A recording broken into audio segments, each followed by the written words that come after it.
চিন্তা করি যে একটি বস্তুকে সুতার সাহায্যে ঝুলিয়ে এই যে এইভাবে তিন অবস্থানে যদি নেওয়া যায় তাহলে কিরকম হবে। তাহলে ও এ, ও বি এবং ও সি তিনটাই কি সুতার দৈর্ঘ্য। তাহলে সুতরাং সুতার দৈর্ঘ্য এখানে কত দেওয়া আছে?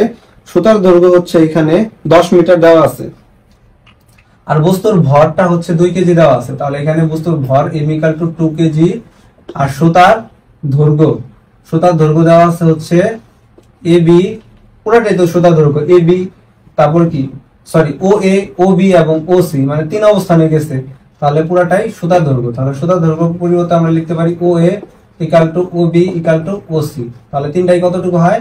আমাদের 10 মিটার হয়। এবার আমরা কি করব, আমাদের কোশ্চেন এটা যেভাবে আসতে পারে যে E of A = E of B = E of C, এটা প্রমাণ করো, মানে তিনটা পয়েন্টেই শক্তির যে সংরক্ষণশীলতার নীতি মেনে চলতেছে সেটা প্রমাণ করো। তাহলে এই অঙ্কগুলোর ক্ষেত্রে আমরা কিভাবে প্রমাণ করব? তাহলে এইখানে যদি চিন্তা করি তাহলে আমরা এখানে কি একটা বিস্তার রাখতে পারি। তাহলে এইখান থেকে যেহেতু এখানে একটা লম্ব টানলাম বা বিস্তারিত করলাম, তাহলে এখানে এটা নাম দিয়ে দিলাম আমরা কি এম পয়েন্ট, বা এখানেও সেম জিনিসটা করলাম, তাহলে এটা পয়েন্ট দিয়ে দিলাম কি এন পয়েন্ট। ঠিক আছে, এবার আমরা কি করব, এ বিন্দুর ক্ষেত্রে মোট কতটুকু শক্তি আছে আমরা সেটা বের করব। তাহলে ফার্স্টে কি করলাম, এ বিন্দুর ক্ষেত্রে, তাহলে এ বিন্দুর ক্ষেত্রে যদি বের করতে চাই তাহলে এ বিন্দুর ক্ষেত্রে কি ফার্স্টে বিভব শক্তি বের করব। তাহলে বিভব শক্তি কি, কারণ যান্ত্রিক শক্তি মানে কি গতি শক্তি প্লাস বিভব শক্তি, তাহলে বিভব শক্তি মানে কি mg h, তাহলে h দিলাম। এবার বিভব শক্তি বলে হিসাব করি আমি কি বস্তুটা ভূমি থেকে কতটুকু উপরে আছে। এখানে যদি ভূমি চিন্তা করি সি পয়েন্ট হচ্ছে ভূমি, তাহলে বস্তুটা কোথায় আছে, ভূমি থেকে কতটুকু উপরে আছে, সিএম পরিমাণ উপরে আছে। তাহলে ওইটা থেকে আমরা কি লিখতে পারি h অফ mc। এবার আমরা দেখি h অফ mc এর মান কি আমরা জানি না, আমরা শুধু কতটুকু মান জানি, ও এর মান জানি, ও বি এর মান জানি, আর কি ও সি এর মান জানি। তাহলে এখান থেকে আসলে কি কার মান বের করতে হবে, আগে তোমাদের ও এম এর মান বের করতে হবে, কারণ ও এম এর মান যদি বের করতে চাই তাহলে এখান থেকে কি এম সি এর মান বের করতে পারবো। তাহলে আগে কি আমরা এতটুকু সমকোণী ত্রিভুজ ধরবো। তাহলে এতটুকু যদি আমরা সমকোণী ত্রিভুজ ধরি তাহলে সমকোণী ত্রিভুজ ও এ এম এ, তাহলে এখানে কি কি দেওয়া আছে, আমাদের ও এ দেওয়া ছিল, ও এ মানে কি সুতার দৈর্ঘ্য, যেটা কতটুকু দেওয়া ছিল 10 মিটার। এটার আরেকটা পরিচয় আছে, সেটা কি এটা সূক্ষ্মকোণের বিপরীত বাহু হচ্ছে লম্ব, আর এটা কি সমকোণের বিপরীত বাহু হচ্ছে অতিভুজ, তার মানে ও এর পরিচয় কি অতিভুজ।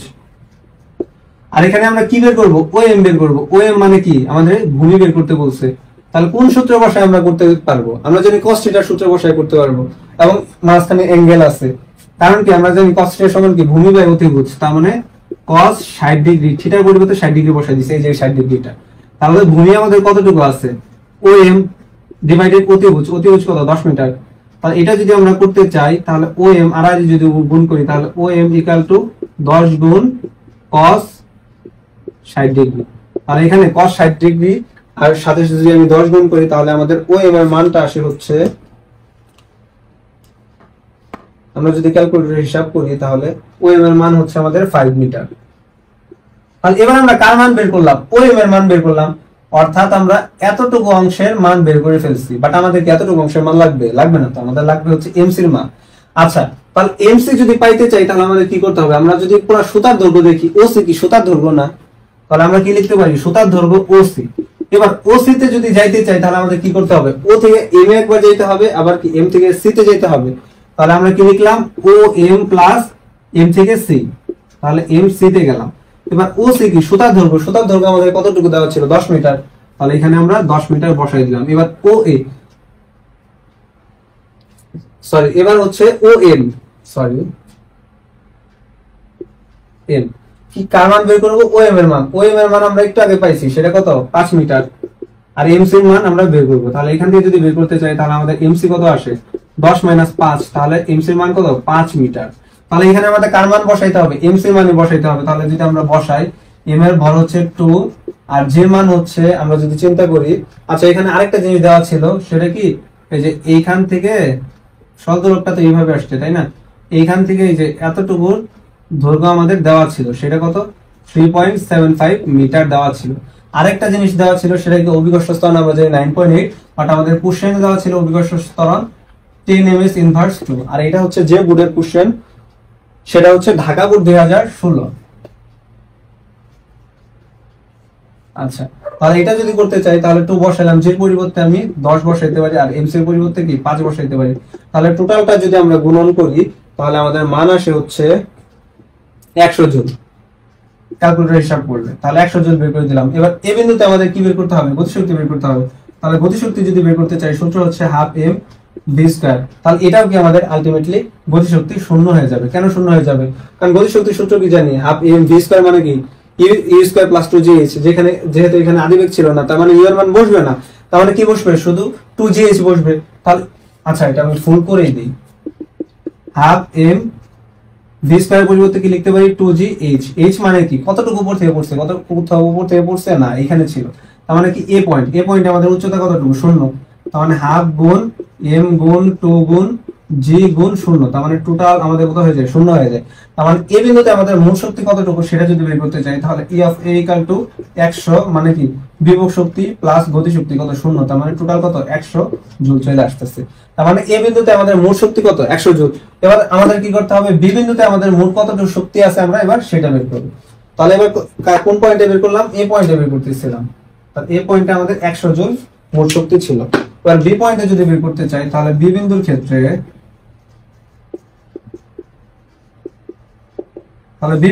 কি হয়? আমাদের বিভব শক্তি বের করি, EP = mgh। এবার h মানে কি? বস্তুটা ভূমি থেকে কতটুকু উপরে আছে? ভূমি থেকে কতটুকু উপরে আছে? NC পরিমাণ উপরে আছে। তাহলে এটার পরিবর্তে NC লিখে দিলাম। m এর মান কত আমরা জানি 2, g এর মান 10, একটু আগে বের করছি, তাহলে বসাইলাম। এবার NC এর মান কত? এই যে NC এর মান দেওয়া আছে 3.75, তাহলে 3.75 আমরা বসাই দিলাম। তাহলে টোটাল যদি আমরা এটা গুণ করতে চাই, তাহলে আমাদের মান আসে হচ্ছে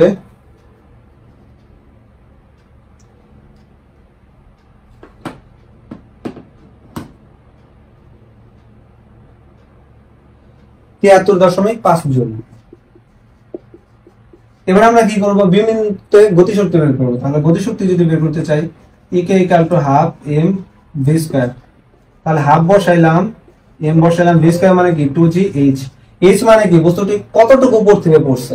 তাহলে এবার বস্তুটা কোথায় ছিল? এই বিন্দুতে। এই বিন্দু থেকেই তো পড়ছে। তাহলে কোন বিন্দুতে পড়ছে? বিতে। তাহলে কতটুকু উপর থেকে পড়ছে? mn থেকে পড়ছে।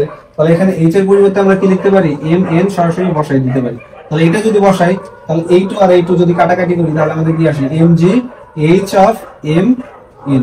তাহলে এবার আমরা কার উচ্চতা বসাবো? h of mn এর উচ্চতা বসাবো। তাহলে mn যদি লিখতে চাই, তাহলে আমরা যদি একটু এই পাশে নিয়ে আসি, তাহলে আমরা কি লিখবো? m এর মান আমরা কতটুকু জানি? 2 কেজি। তাহলে 2 কেজি বসাইলাম, আর j এর মান কত? 10 জানি। এবার mn এর মান বসাইতে হবে। এবার mn এর মান কি আমরা জানি না তো। তাহলে mn এর মান যদি বের করতে চাই, তাহলে আমাদের কি করতে হবে? ফার্স্টে আমরা কি m থেকে c তে যাব, অথবা mn এর মান, হ্যাঁ এইভাবে আমরা বের করি। তাহলে এখানে কি mc আছে, mc এর পরিবর্তে আমরা কি লিখতে পারি? mc তে যদি যাইতে চাই, m থেকে n এ যাইতে হবে, আবার n থেকে কি c তে যাইতে হবে। তাহলে mn প্লাস nc, তাহলে nc লিখলাম। টোটাল পুরাটা সমান কতটুকু ছিল? 5 লিখে দিলাম। তার মান আমরা বের করব, mn এর মান বের করব। তাহলে mn টা লিখে দিলাম। এবার nc এর পরিবর্তে আমরা কতটুকু লিখতে পারি? সরি, এবার nc এর মানটা, হ্যাঁ NC এর মানটা বের করব। তাহলে NC এর মান কত লিখতে পারি? যে এখানে NC সমান দেওয়া ছিল 3.75, তাহলে 3.75 = 5 লিখে দিলাম। তাহলে এইখান থেকে আমরা যদি করি, তাহলে mn এর মান কত? 5 - 3.75, অর্থাৎ 5 থেকে যদি 3.75 আমরা মাইনাস করি, তাহলে কত আসে? 5 - 3.75, তাহলে কত আসে? 1.25। তাহলে mn এর মান কত আসে? 1.25 মিটার। এটা mn এর মান। তাহলে mn এর মান এই যে একটু আগে যে বসাইতে চাইলাম, এটা একটু নিচে নিয়ে বসাই, তাহলে মান কত আসে? EK = m কত? 2 কেজি, g এর মান হচ্ছে 10, আর h of m এর মান কত? 1.25। তাহলে টোটালটা যদি আমরা গুণ করি, তাহলে আমাদের মোট গতিশক্তি হচ্ছে বি বিন্দুতে আসে হচ্ছে 25 জুল। তাহলে এখানে আমরা লিখে দিলাম 25 জুল। তাহলে এই বিন্দুতে আমাদের টোটাল এনার্জি যদি আমরা বের করতে চাই, তাহলে total energy E of B = আমরা কি লিখতে পারি? গতিশক্তি প্লাস বিভব শক্তি, অথবা বিভব শক্তি প্লাস গতিশক্তি। বিভব শক্তি কত আছে? 73.5, আর গতিশক্তি কতটুকু আছে? 25 জুল। তাহলে 73.5 যোগ 25 যদি আমরা যোগ করি, তাহলে আমাদের কত আসে?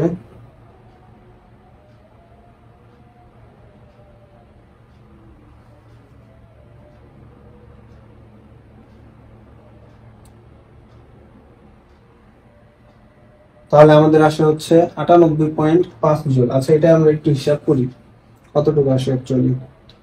2 গুণ 10 গুণ 3.75, আমাদের এটা হচ্ছে 75 আসে। সরি, আমরা একটু ক্যালকুলেশনে ভুল করছি। এটার মান আসে হচ্ছে আমাদের 75 জুল। আচ্ছা, তাহলে এখানে 73 পরিবর্তে কত আসবে? 75 আসবে। তাহলে 75 যদি বসাই দিই তাহলে আমাদের টোটাল এনার্জি হচ্ছে 100 জুল। তাহলে আমাদের বি পয়েন্টে আমরা কি বের করলাম? টোটাল এনার্জি হচ্ছে বি পয়েন্টে 100 জুল। এই যে এখানে 100 জুল ছিল, এখানেও 100 জুলই আমরা পাইলাম। এবার যদি আমরা বের করতে চাই যে সি পয়েন্টে আমাদের টোটাল এনার্জি কত, তাহলে আসলে কিভাবে বের করতে হয়? তাহলে সি পয়েন্ট তার মানে কি সি বিন্দুতে, তাহলে সি বিন্দুতে যদি এবার আমরা বের করতে চাই তাহলে ফার্স্টে কি সি বিন্দুতে আগে বিভব শক্তি বের করব। তাহলে বিভব শক্তি যদি বের করতে চাই ইপি, ইপি সূত্র কি mgh। তাহলে h মানে কি সি বিন্দুতে আছে বস্তুটা, তার মানে h অফ c দিয়ে দিলাম। m এর মান কতটুকু জানি 2, h এর মান 10 আর h অফ c বিন্দু মানে কি নিচে ভূমি থেকে কতটুকু উপরে আছে? ভূমি থেকে উপরে আছে নাই, তার মানে এটার মান কত? 0 হয়ে যায়। তার মানে টোটাল এনার্জি হচ্ছে 0। এবার গতিশক্তি যদি বের করতে চাই হাফ m v স্কয়ার, তার মানে কত? হাফ m বসাইলাম, v স্কয়ার মানে কত? 2gh। তাহলে এই h মানে কি বস্তুটা কোথায় থেকে পড়ছে? m থেকে c তে পড়ছে। তাহলে এখানে আমরা কি লিখে দেব? mc লিখে দিব। তাহলে mc যদি লিখি এই 2 আর এই 2 কাটা, তাহলে মান কতটুকু আছে? mg h of mc। তাহলে h অফ mc যদি লিখি তাহলে m এর মান হচ্ছে 2, j এর মান হচ্ছে 10, mc এর মান কতটুকু আমরা পাইছি? যদি বের করতে চাই এই যে 5, তাহলে 5 যদি করি তাহলে আসলে আমাদের কতটুকু আসে? 5 10 50 আর 2 যদি গুণ করি তাহলে 100 জুল। তাহলে আমাদের আলটিমেটলি কত? কোন পয়েন্টে? সি পয়েন্টে যদি আমাদের মোট শক্তি হিসাব করতে চাই তাহলে সি পয়েন্টে আমাদের মোট শক্তি হচ্ছে 100 জুল। তাহলে সেটা কিভাবে? h of C point equal to গতিশক্তি, গতিশক্তি বিভব শক্তি 0 আর গতিশক্তি কত? 100। তাহলে আমাদের টোটাল এনার্জি আসলে কতটুকু আসে সেটা যদি হিসাব করতে চাই তাহলে 100 জুল। এটাই কি আমাদের টোটাল এনার্জিটা।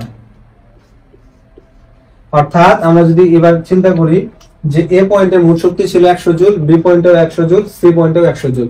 অর্থাৎ প্রত্যেকটা পয়েন্টে কি শক্তির নিত্যতার সূত্র আমাদের মেনে চলছে। সো এটাই ছিল শক্তির নিত্যতা টাইপ ম্যাথ। আর এইখান